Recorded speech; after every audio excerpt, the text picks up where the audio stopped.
မော်ရင်တန်တာတီကျွေးမြတ်ချင်းမြေပေါင်းစုံမင်္ဂလာနဲ့ပြေဤနေ့ရဲ့ပေရီဇုံဖက်လက်တဲ့မင်္ဂလာကျူကိုလို့ရှင်လန်းစွာကျူရင်ကြပါပြီယုသေးစွာဝတော်ကိုတော့ချီရင်တွင်ကျင်လူတော်သူစုံဘက်ဆောင်ပါပြီနေပါစာ၍ကျင်လူတို့ပေါ်ရင်ရရှိကောင်းကြီးပေးပါစေနေပါစာ၍ကျင်လူတို့ပေါ်ရင်ရရှိကောင်းကြီးပေးပါစေ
ရှင်ကောင်းကြီးပေးပါ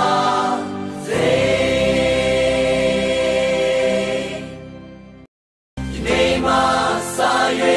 ကျင်သူတို့ပေါ်ရင်ဘုရားရှင်ကောင်းကြီး